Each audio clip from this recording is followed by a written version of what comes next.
오늘 하나님의 마음 배우기라고 하는 제목으로 말씀을 나눕니다. 하나님께서 왜 우리를 부르셨을까? 오늘 이 말씀은 지지난주에 제가 말씀 묵상과 더불어서 하나님의 말씀은 우리를 온전케 한다는 배움에 대한 말씀과 연결이 되어 있습니다.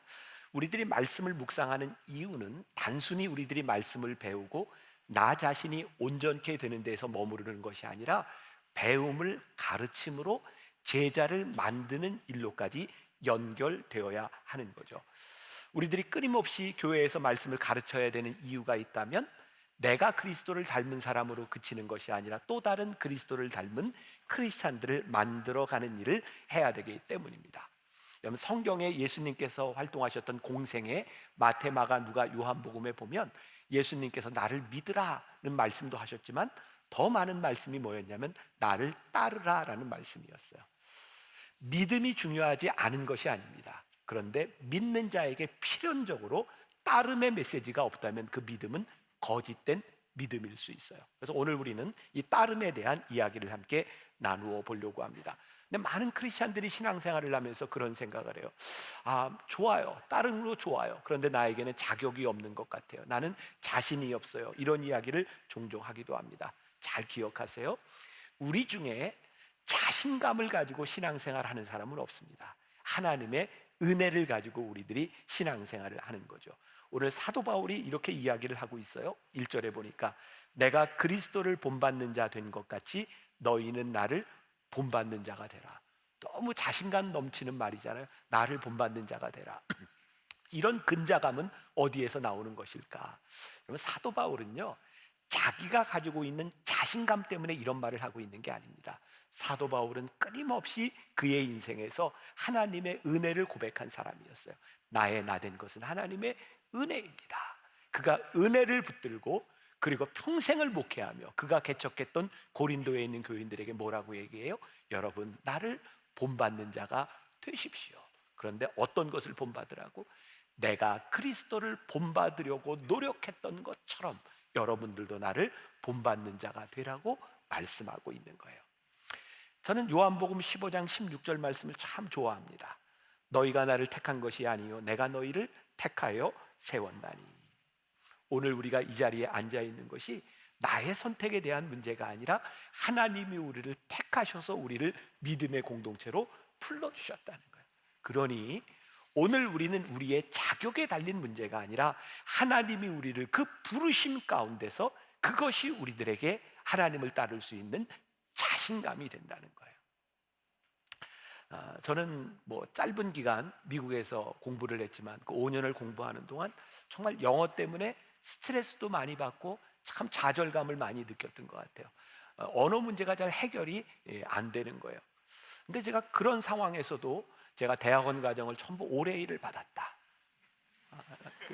믿으셔야 되는 거예요. 이게 참 놀라운 일이에요. 근데 듣지 못하고 말하지 못하지만 그 대학원 과정은 그냥 읽고 쓰는 것만으로 충분히 점수를 잘 받았던 것 같아요. 근데 이제 박사 과정으로 들어가면서 문제는 그 박사 과정 안에서는 계속 말을 해야 될 그런 세미나나 토론들을 많이 해야 되는데 영어 때문에 참 스트레스를 받았어요. 그때 제가 박사 과정 들어갔던 학교에 한국 교수님이 계셨는데 그분이 저녁을 초대하면서 저를 이렇게 격려해 주셨던 일이 기억이 나요. 그분이 그렇게 얘기를 하세요. 김 목사님, 공부하면서 영어 못하는 것 때문에 너무 스트레스 받지 마세요. 저 미국 애들 영어만 잘하는 거예요. 스트레스 받지 마세요. 그러면서 한국 사람들은, 목사님들은 한국말을 그렇게 퍼펙트하게 하면서 이 정도 영어를 하는 건 아주 훌륭한 일입니다. 스트레스 받지 마세요. 그러면서 그분이 처음 미국에 왔을 때 경험담을 이야기하는데, 미국에 와서 이렇게 생활하면서 어떤 마트에 가서 요지가 필요해서 살아갔는데 요지라는 말이 생각이 안 나더래요. 그래서 점원에게 그냥 이렇게 이런 거 막 설명을 하는데 도대체 대화가 안 되더라는 거야. 그래서 이 목사님이 그 점원한테 한국말로 요지, 너는 나이가 몇인데 요지도 모르냐? 그러니까 미국 사람이 못 알아듣는 거예요. 그래서 있으니까 그렇게 얘기를 하고 밖으로 딱 나가는데 그렇게 기분이 좋더래요. 쟤는 요지도 몰라. 그러면서 저에게 했던 이야기가 그것 때문에, 못하는 것 때문에 스트레스를 받지 마세요. 그 당시 저는 미국에 있는 노숙자들도 부러웠었거든요. 어떻게 영어를 저렇게 잘하는데 노숙자가 됐을까? 근데 보니까 제가 영어를 하는 한국 사람이 되는 것은 영어와 비교해야 될 것이 아니라 저는 구별된 한국 사람이었던 거죠. 언젠가 우리 교회에 와서 설교했던 분이 그런 이야기를 했던 기억이 납니다. 초등학교 때 진흙을 가지고 이렇게 작품을 만들었는데 그게 이제 선정이 된 거예요. 전시를 하는데 사람들이 그 작품을 보면서 야 멋지다라고 칭찬을 하는데 그렇게 기분이 좋더래요. 근데 그분이 이런 이야기를 했어요. 아니 작품을 칭찬하는데 왜 내가 기분이 좋지? 이유를 아세요? 그걸 만든 사람이 나이기 때문에 그런 거예요. 그런 생각 해보셨어요? 나를 칭찬하는 것은 사실은 하나님을 칭찬하고 하나님께 영광을 돌리는 거예요. 우리 주변에 누군가를 칭찬하는 것은 하나님을 칭찬하는 거예요. 하나님이 우리를 부르셔서 하나님이 우리를 택하셔서 우리를 제자로 부르셨을 때 그것은 하나님께서 하실 일이기 때문에 우리들에게 필요한 것, 로마서 8장 31절과 35절에 이런 말씀이 있어요. 만일 하나님이 우리를 위하시면 누가 우리를 대적하리요? 누가 우리를 그리스도의 사랑에서 끊으리요? 환난이나 곤고나 박해나 기근이나 적신이나 위험이나 칼이랴. 하나님이 우리를 부르셨기 때문에 내가 제자가 되고 하나님의 말씀을 배우고 하나님을 닮은 그리스도인으로 살아간다고 하는데 내가 부족합니다 이것이 중요한 것이 아니라 내가 주님을 닮아가려는 삶을 살아가려고 하는 의지가 있는가, 내가 배우려고 하는가, 그것이 중요하다는 거예요. 오늘 제가 중요한 정의를 하나 내립니다. 오늘 우리들에게 필요한 것은 배우려는 마음이 있으면 된다는 거예요. 사도 바울이 고린도에 있는 교인들에게 나를 본받는 자가 되십시오 라고 말을 했을 때 그 말이 어떤 말이라고요? 내가 그리스도를 본받는 것처럼 내가 그리스도를 본받아 살려고 노력했던 내 모습을 여러분들 본받으십시오 라고 말하는 거예요. 예수님께서 제자들을 부르셨어요. 대표적으로 우리가 아는 베드로 있잖아요. 여기 성경에 보면 베드로는 그렇게 바람직한 인물이 아닙니다. 근데 예수님이 베드로에게 반석이라는 이름을 주셨거든요. 놀라운 일은 예수님께서 베드로를 반석이라 이름하신 이후에 예수님께서 베드로를 포기하지 않으셨다는 거예요. 성경에 보면 바람직하지 못한 베드로의 단점들이 얼마나 많이 드러나요. 근데 예수님이요 끝까지 베드로를 포기하지 않으셨어요.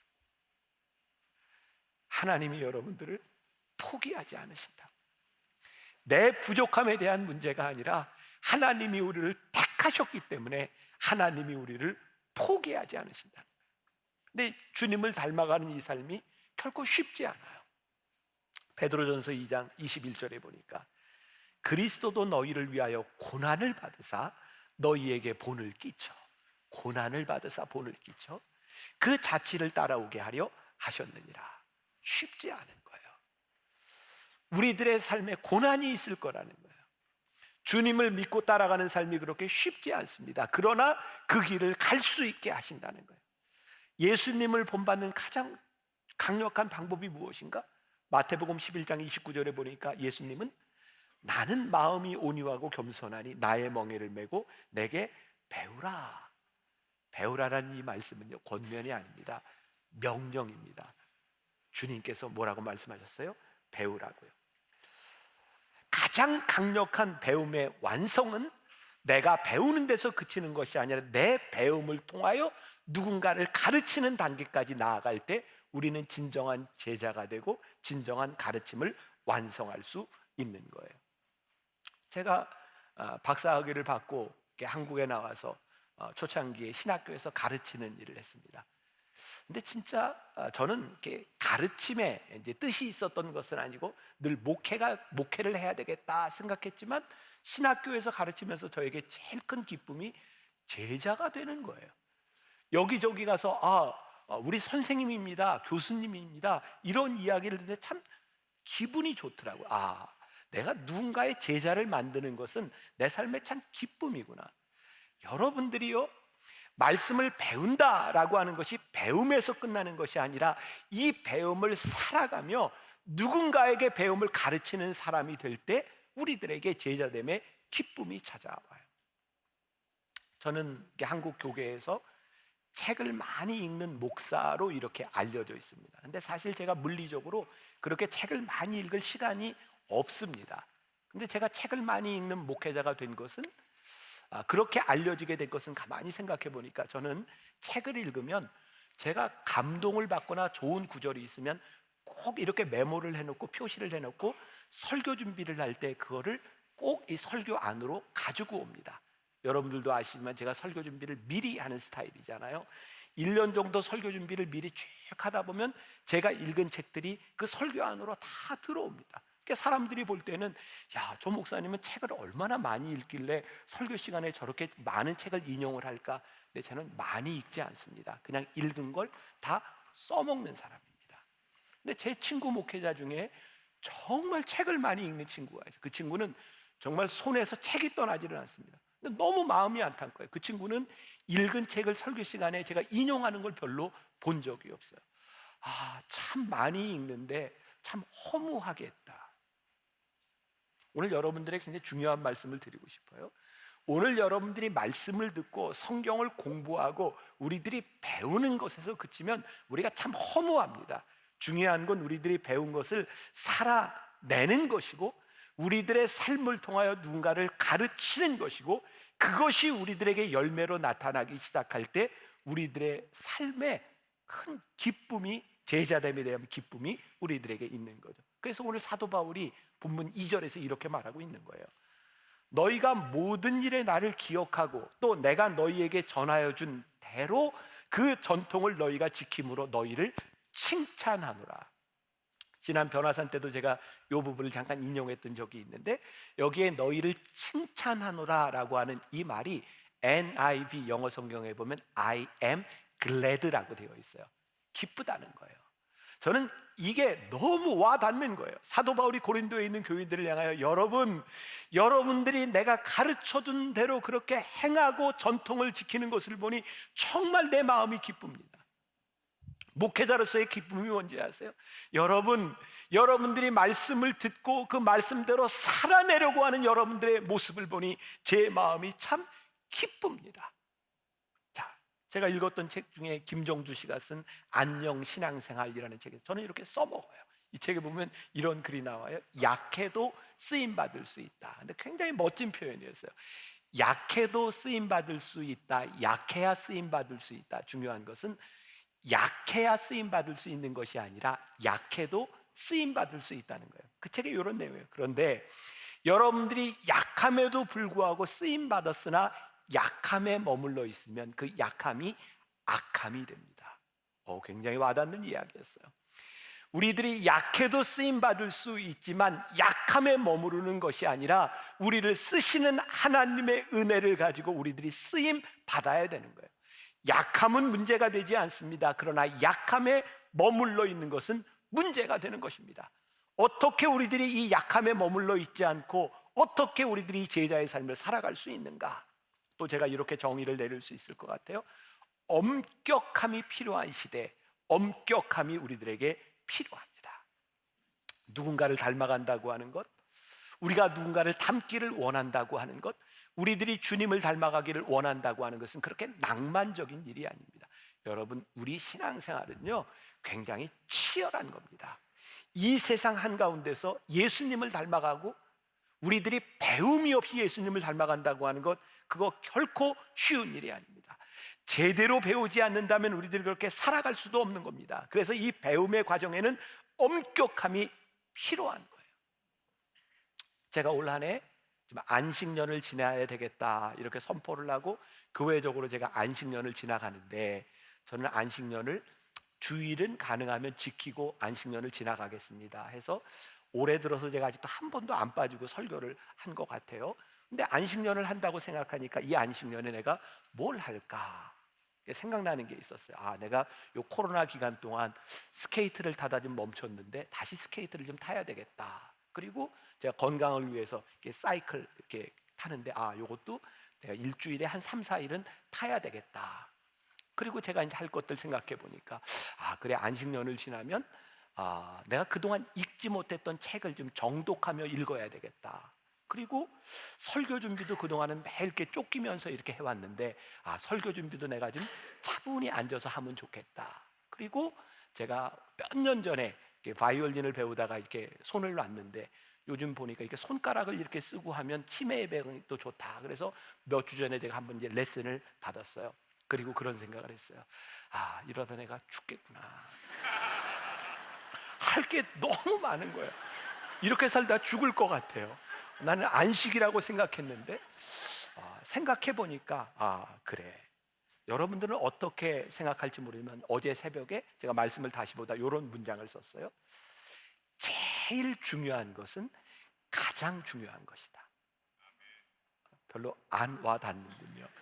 우리들에게 주어진 24시간 가운데 제일 중요한 게 가장 중요한 거예요. 결국 우리들의 삶에 무엇을 할 것인지는 우리들이 선택하는 수밖에 없어요.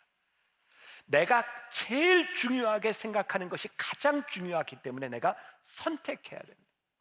우리들이 하나님의 사람으로 살아가는데 우리들이 말씀을 배우고 말씀을 살아내는 것을 우리들이 선택하지 않는다면 우리는 절대로 제자로서 하나님의 마음을 아는 사람으로 우리들이 살아갈 수 없는 거예요. 굉장히 좋은 말이기는 하지만 우리들의 편의라고 하는 말과 배려라고 하는 말이 어느 때는 굉장히 비겁한 말이 될 때도 있어요. 나를 변명하는 말이 될 수도 있어요. 우리들에게 정말 중요한 것이 있다. 우리들에게 분명한 원칙, 내가 배움을 믿고 살아가는 삶의 원칙이 세워지지 않는다면 우리는 절대로 그렇게 살아가지 못합니다. 제가 몇 년 전입니다. 그 이스라엘의 왕들 이야기로 시리즈로 설교를 한 적이 있어요. 제가 좀 굉장히 감정적인 그런 성격이라 뭘 한번 해야 되겠다 싶으면 결정을 빨리 합니다. 그리고 후회를 잘하죠. 아마 저와 비슷한 사람들이 있을 거예요. 왕들의 이야기를 가지고 설교를 해야 돼요. 20여 주 제가 이렇게 설교를 쭉 했던 것 같아요. 너무 힘든 거예요. 성경에는 좋은 왕과 나쁜 왕이 있는데 나쁜 왕들이 되게 나쁜 짓이 비슷해요. 그 좋은 왕도 거의 좋은 게 비슷해요. 이걸 가지고 20몇 주를 하려니까 굉장히 어려웠어요. 근데 그렇게 어렵게 말씀을 준비하는 중에 하나님께서 저에게 깨닫게 하신 큰 은혜가 있었어요. 왜 이스라엘의 많은 왕들이 타락했는가, 그들이 왜 하나님의 징계를 받았는가 보니까, 여러분 이스라엘이라고 하는 나라가 작은 나라잖아요. 요 밑으로 내려가면 애굽이 있고요, 요 위에 올라가면 두로와 시돈이 있고, 요렇게 비옥한 초생딸 지역으로 가면 아수르, 바벨론, 그 큰 제국들이 보이죠? 지금 이렇게 요게 이스라엘. 그 왕들이 이 양쪽의 강대국들로 인해서 늘 힘들었던 거예요. 막 그런 생각을 했던 거예요. 저들은 왜 저렇게 강할까? 보니까 그들이 믿는 신이 눈에 들어왔고, 이스라엘 백성들의 타락은 왕들이 이방신들을 숭배하며 우상을 숭배하며 그들이 타락합니다. 놀랍게도 성경을 보면 아무리 큰 강대국들도 하나님께서 치시면 무너지더라고요. 어떤 나라도 영원하지 못하더라고요. 그들이 우상을 숭배하며 꿈꿨던 일들이 여지없이 무너져 내리더라고요. 악인의 번성함이 지금 우리들의 눈에는 화려해 보일지 모르지만 하나님 앞에 올바로 서지 않는 것은 여지없이 무너지더라고요. 우리 부모들이 자식들을 바라보며 부러워하는 것들, 우리들이 이 세상을 바라보며 부러워하는 것들, 그것이 우리들의 믿음 안에서 우리들이 주님을 닮아가는 삶이 되지 아니하고 우리들의 신앙의 원칙이 올바로 세워지지 않을 때 그건 어느 순간에 허물어질지도 모르는 일입니다. 오해하지 마세요. 신앙생활을 하는 사람들이 세상이 가지고 있는 어떤 스펙이나 세상에서 살아가는 우리들의 어떤 재능들, 그것을 무시하는 게 아니에요. 중요한 것은 가장 중요한 것, 제일 중요한 것이 우리들에게 원칙으로 세워져 있느냐에 대한 부분. 제 아들이 중학교 3학년 때 목회자가 되겠다고 이야기를 했을 때 전 너무 기뻤어요. 그래, 제 아들이 목사가 된다는 게 너무 감사했어요. 그리고 우리 아들이 대학을 졸업하고 이제 신대원에 가게 되었을 때 제가 아들에게 이렇게 얘기했어요. 너 진짜 신대원에 갈 건지 목사가 될 건지 다시 한번 생각해라. 그렇게 이야기한 이유가 있어요. 아들이 목사가 돼서 목회를 한다면 그 길이 쉽지 않아 보였어요. 우리 교회 부목사님들, 제 아들 또래 나이들이 많아요. 정말 불쌍하고 미안해요. 저희 세대, 윗세대, 어른 세대들이 목회를 잘하고 한국교회가 부흥을 하면서 저는 30년 동안 교인들에게 존중받고 그래도 존경받으면서 목회를 해왔어요.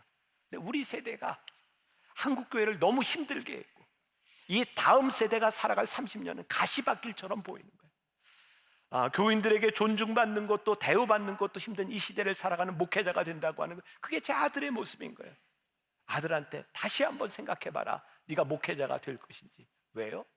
목회자가 된다고 하는 것이 그렇게 낭만적인 일이 아니에요. 그리스도를 닮아간다고 하는 일이 그렇게 쉬운 일이 아니었거든요.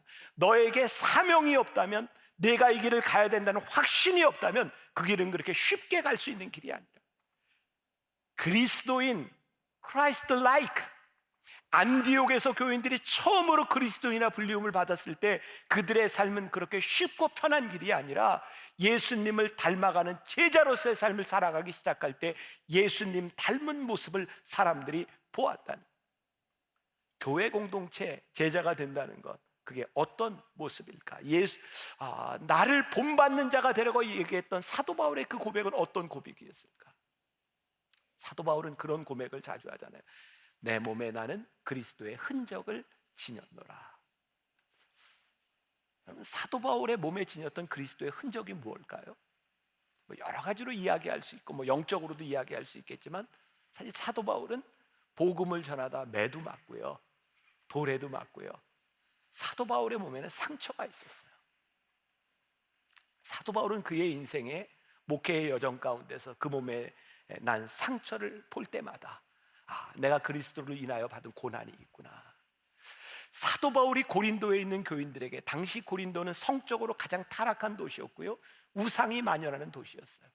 사도 바울이 고린도에 있는 교인들에게, 여러분, 내가 그리스도를 본받는 것처럼 여러분들은 나를 본받는 자가 되십시오라고 말했을 때 그것은 쉬운 말이 아니었어요. 그는 절규와 같은 이야기였어요. 여러분, 나를 본받는 자가 되십시오. 저에게 그런 마음이 드는 거예요. 내가 우리 교인들을 향해서 할 수 있는 최고의 말이 뭘까?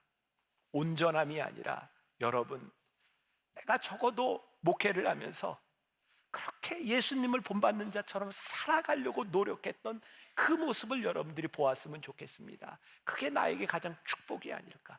그리고 여러분들의 자녀와 여러분들이 함께하는 사람들에게 그 말을 할 수 있는 것이 여러분들에게 축복이 아닐까. 지난해 우리 교인들과 함께 성지순례를 갔을 때 베들레헴에 있는 예수님 탄생 기념교회를 가게 되었어요. 한번 사진을 보여주세요. 저희가 베들레헴 그 기념교회고요, 저기 동상이 하나 있는데 여기에 제롬이라는 사람이 있습니다. 또 하나 사진 보여주세요. 그 베들레헴 그 교회 밑에 지하에 보면 저기에 제롬이라고 하는 그 교부의 사무실이 있고요, 그리고 저 안에는 유아들의 유골이 발견된 곳입니다. 12구의 유골이 발견됐어요. 예수님 당시에 헤롯 왕이 유아들을 학살할 때 바로 그때 죽었던 유아들의 무덤이었던 것 같아요. 제롬은요, 당시에 다마수스 1세라고 하는 교황과 굉장히 친분이 있는 사람이었고, 교황청의 일을 하면서 이 제롬은 학자적으로 히브리어와 헬라어에 아주 능통한 사람이었습니다. 다마수스 1세가 갑자기 죽습니다. 그리고 제롬은 당연히 자기가 교황이 되리라고 생각합니다. 그런데 그는 교황이 되지 못하고 아주 변방에 있는 베들레헴이라고 하는 교회로 가게 됩니다. 제롬이요, 분노 가운데 삽니다. 내가 여기로 쫓겨와야 돼? 그렇게 분노 가운데 그가 살아가고 있을 때 바로 유아들의 시신 12구를 발견하게 됩니다. 그리고 이 12구의 시신을 바라보면서 예수님을 위해 순교했던 첫 번째 순교자들, 그들은 예수님의 얼굴도 본 적이 없고 그들은 세례를 받은 적도 없고 배운 것도 없는데 주님을 대신해 순교했던 그 유아들의 시신을 바라보며 그는 분노했던 자신의 모습을 부끄러워하게 돼요. 그래서 그는 정말 처음에 가장 큰 작업 중에 하나인 헬라어 히브리 성경을 라틴어로 번역하는 일을 합니다. 5세기에 있었던 일이에요. 그는 그의 사무실에서 성경을 번역하며 힘들고 어려울 때마다 바로 자기 책상 위에 가져놓은 유골을, 그 뼈를 바라보면서 자기를 책찍질하죠. 제롬이라고 하는 인물에 대한 저 동상을 바라보며 그가 신앙의 귀감이 되었던 일은 그가 적어도 예수님을 닮은 삶을 살아가려고 노력했던 그의 삶을 바라보며 그의 삶이 훌륭하다라고 말하는 거예요. 가장 강력한 액션 플랜, 우리들이 어떻게 그리스도를 닮은 삶을 살아갈 수 있는가, 저는 제일 중요한 게 있다고 생각해요. 그것은 우리들 속에 열망이 아닐까. 칩 잉그레함이라는 사람이 쓴 탈바꿈이라는 책이 있습니다. 제가 또 읽은 걸 또 인용을 해요. 여기에 보면 이 칩 잉그레함이 어렸을 때 아버지가 이렇게 묻습니다. 칩, 너에게 무슨 일이 일어났니? 그때 칩 잉그레함이 이렇게 얘기합니다. 사실은 1년 전에 내가 예수님을 영접했어요. 칩 잉그레함은 그가 예수를 믿은 것에 대하여 식구들에게 아무도 이야기하지 않았는데 1년 동안 예수를 영접하고 난 후에 아버지가 묻습니다. 너에게 무슨 일이 일어났니? 예, 제가 예수님을 영접했습니다. 바로 그것 때문에 아버지가 예수를 믿게 되죠. 그리고 아버지에게 일어났던 변화들이 그 책에 나와 있어요. 영접, 내가 예수님을 믿습니다. 예수님이 내 안에 계십니다.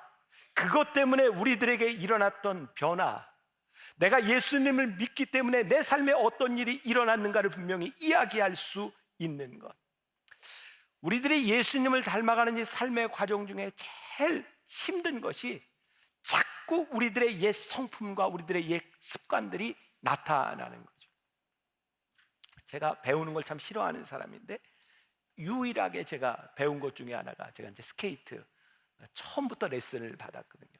우리 교회 권사님 지금 어디서 예배를 드리고 있을지 몰라요. 그분이 유일하게 저한테 소리 지르는 사람이야.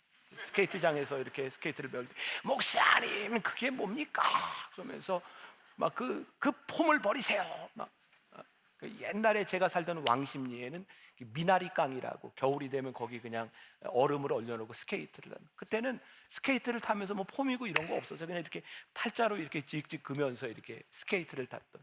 근데 스케이트를 제대로 배우니까 제일 중요한 게 이게 날이 이렇게 안으로 이렇게 착 이거 들어가는 거, 이게 제일 중요해.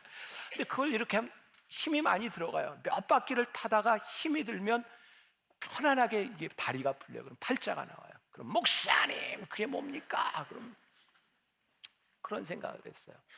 우리의 성향이 자꾸 쉬운 쪽으로 이렇게 돌아가려고 하는 성향들이 있어요. 예수 믿는 거 쉽지 않습니다.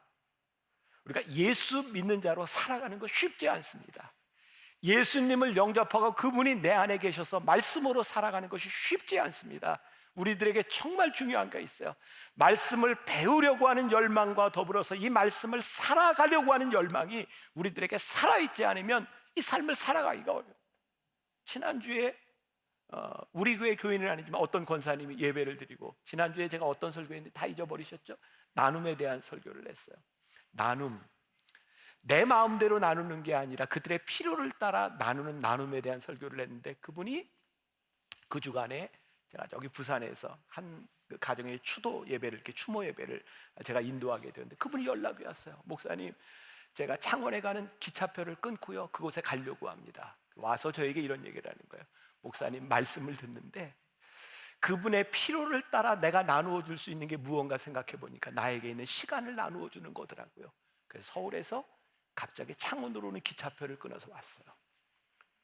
I am glad. 너무 감사하고 기쁜 거예요.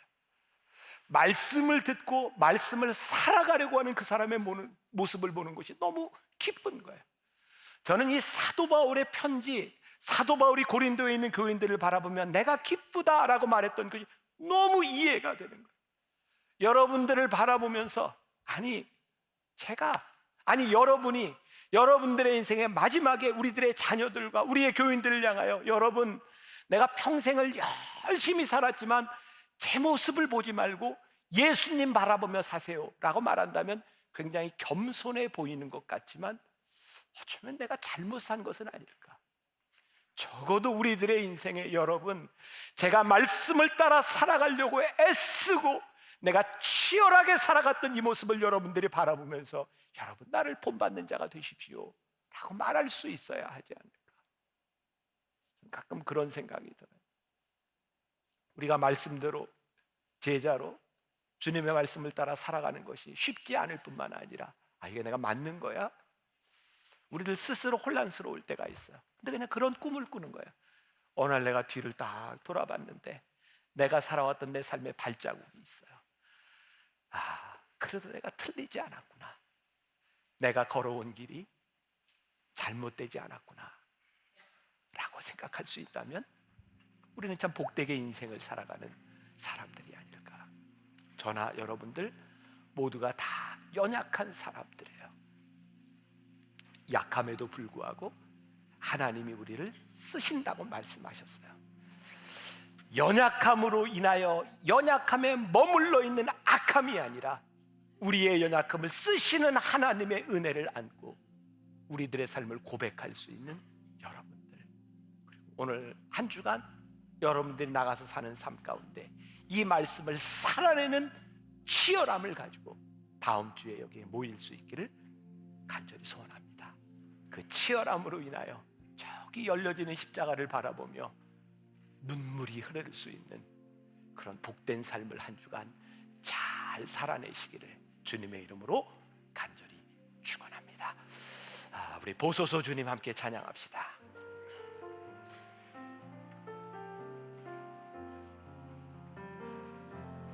보소서 주님, 나의 마음을 선한 것 하나 없습니다.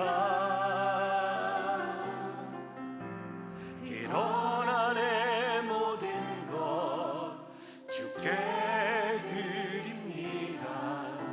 사랑으로 안으시고 날 새롭게 하소서. 보소서 주님, 보소서 주님, 나의 마음을 주님, 우리는 연약하고 우리는 부족하고 아버지 하나님 내 안에 선함이 없음을 우리들이 너무나 잘 알고 있습니다. 그러나 내 모든 것 주께 드립니다.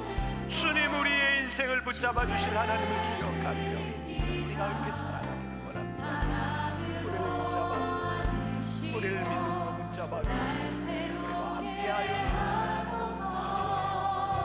우리는 부족하지만 주님 마음 우리들에게 주시면, 하나님의 마음 우리들에게 주시면 우리가 인생이 갈 수 있습니다. 하나님 치열하게 주님의 말씀 붙들고 치열하게 살아갈 수 있는 주님의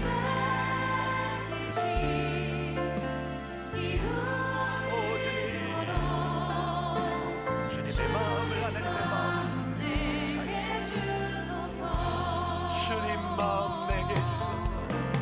주님 마음 내게 주소서. 내 아버지 주님 마음 내게 주소서. 나를 향하신 주님의 뜻이 이루어지도록 주님 마음 내게 주소서. 주님 마음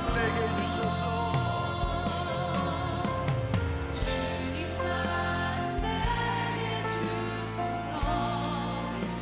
내 아버지 주님 마음 내게 주소서. 나를 향하신 주님의 뜻이 이루어지도록 주님 마음 내게 주소서. 지금은 우리 주 예수 그리스도의 은혜와 하나님 아버지의 무한하신 사랑과 성령의 인도하심이 주님을 본받아 그렇게 살아가겠습니다. 이 세상 한가운데서 치열하게 말씀을 붙들고 살아가겠습니다. 다짐하며 이 세상으로 나가는 당신의 사랑하는 모든 백성들 위해 지금부터 영원까지 함께 하시기를 간절히 축원하옵나이다. 아멘.